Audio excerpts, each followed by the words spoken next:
There's a food culture. Yes. Well, that was definitely evident. I mean, even from the first restaurant, like everything is kind of like ornate.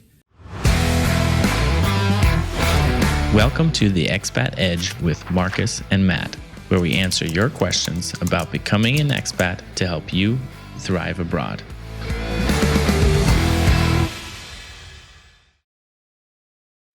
I don't know about you. I didn't have a lot of expectations about food here in Serbia. My brother lives in Croatia, so I have a bit of an understanding of what's popular in the region. But I was a bit surprised, actually, how varied it is. I mean, we ate a lot of Serbian food while we've been here. Sure.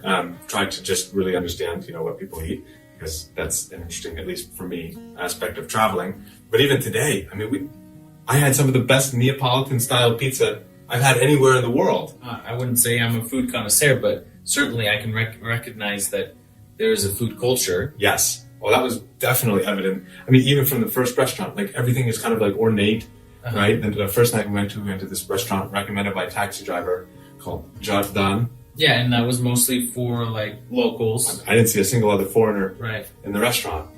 And the restaurant, the guy who recommended the main dish, he said, half portion.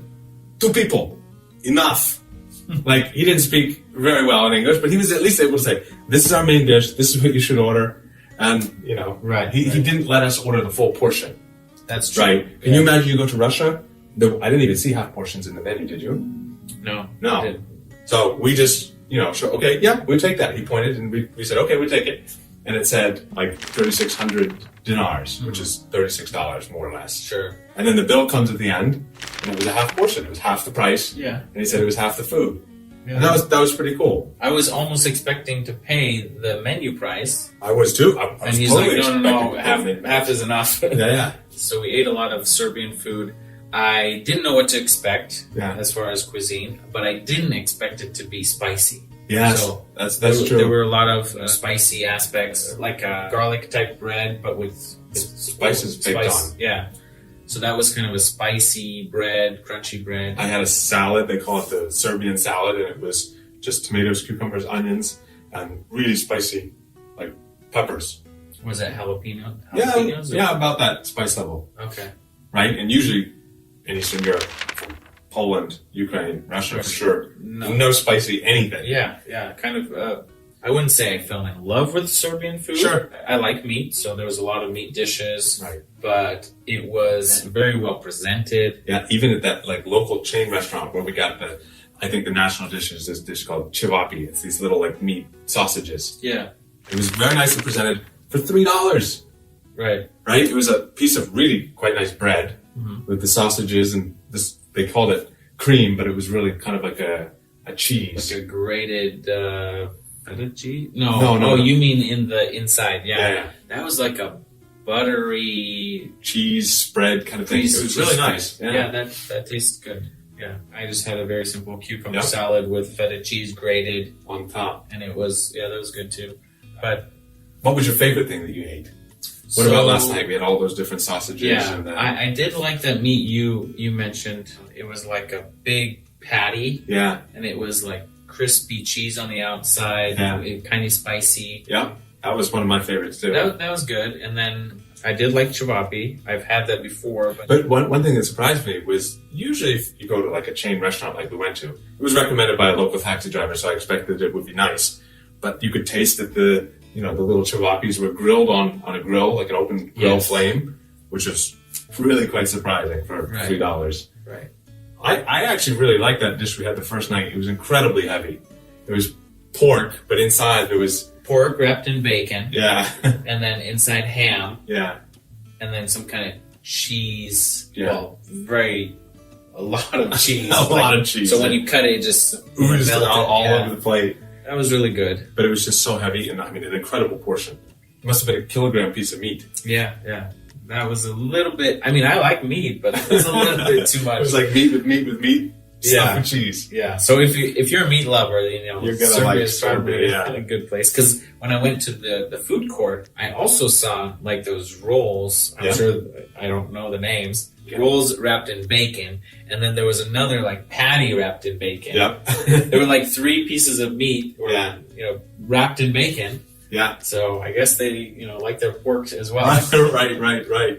So, I mean, personally, I'm coming back to Belgrade here in a couple months, and it would be cool to come back and eat a lot of the same foods. I do have to say though that what I didn't expect with at the restaurants, any restaurant that we went to, I don't drink alcohol, so I don't particularly like cola, Sprite, things like that. Yeah, carbonated drinks. Yeah, that's a good point. I'm very used to the juices in Russia. Yeah. And I, scoured the menu. I'm like, where is the juice? And I would ask the waiter, say, do you have Coke? Juice? And they would say, Coca-Cola or Sprite. And I was like, I want some kind of like berry juice, or in Russian, mors, right? Yeah. So it's not as sweet like you mentioned. But what's interesting is that here at the hotel every morning for breakfast they had 4 or 5 different juices. Right. They weren't like fresh squeezed, but they were like raspberry juice. I've never even seen that anywhere. Mm-hmm. Today at the coffee shop I had raspberry juice again. And at lunch with the pizza place they had really nice. That was some of the best freshly squeezed orange juice I've had in a while. Yeah. And it was like $2. So they do have juices, but at some of the restaurants it's only alcoholic drinks. Yep. Beer, wine, and coffee, carbonated drinks. Well, what I thought was kind of interesting was it was customary actually to drink quite a bit of water here. In Russia, like nobody drinks water at a restaurant. Mm-hmm. I mean, for one reason, it's incredibly expensive for what it is, and it's always a tiny, tiny bottle. But here, they always brought out like a big bottle of water and kept refilling our glass at the table. In Germany, you'll typically order something else, right? Water is the same price as cola or Sprite or some some even alcoholic drinks, and so most of the time, when you go out, you'll order something else. Right. I'm not a big tea drinker. Did you notice they did have some teas? I think coffee is probably more popular here. Okay. I mean, I would say actually the level of coffee. I quite like espresso, and I was quite surprised. Okay. Like everywhere I had coffee here, it tasted above average by U.S. or even European standards. Yeah. I mean, I was surprised. I walked into this one coffee shop, and they said, "What kind of coffee do you want?" I ordered espresso. Like, it's the first time someone's ever asked me. It's like, well, when I make espresso at home, I like to have Ethiopian coffee. She's like, all right. And she reaches up and she grabs this big bag of Ethiopian coffee, opens it up fresh, and made me an espresso. I was like, wow, it was $2. Okay. Wow. I mean, nothing. I mean, that's quite surprising for Central Eastern European country. Right. Another comment I asked your colleagues at the dinner. I said, why are all the waiters men? Because I didn't see many waitresses.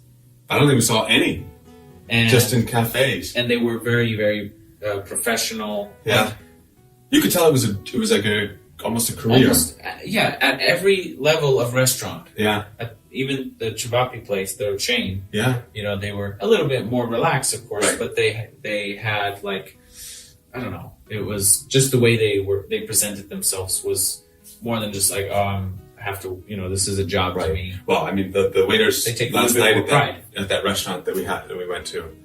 I mean, the waiters were very, very attentive, but not overbearing like they could be in the U.S. Like, is everything okay? Is everything okay? Is everything okay? Mm-hmm. They were always like filling up a glass of water, and those who were drinking wine, there was always wine in the glasses. That's really impressive. It actually reminded me a lot of Turkey in that regard. In Turkey, if you go to any kind of even mid-range restaurant or higher, there's always male waiters. I can't remember ever seeing waitresses in Turkey. But then they did make that distinction. The local Serbians that I asked, they said, well, I don't know why that is, but in cafes you have females, and in restaurants typically males. But I mean, that's aside from the actual cuisine. But in general, would I go out of my way to eat Serbian cuisine? Often, probably not. Once a week, I think. Just my personal opinion, I wouldn't eat it that much just because it's quite heavy. Yes. But I didn't find anything that I didn't like. Right. I was going to say, that said, I do think it's a highlight of the country. Mm-hmm. Right? Like, it's delicious, it's heavy, but most Central and Eastern European countries, from Germany all the way over, quite bland. Mm-hmm. Except for, I haven't been to Albania and Greece. But it's quite bland. Meat and potatoes. Sure.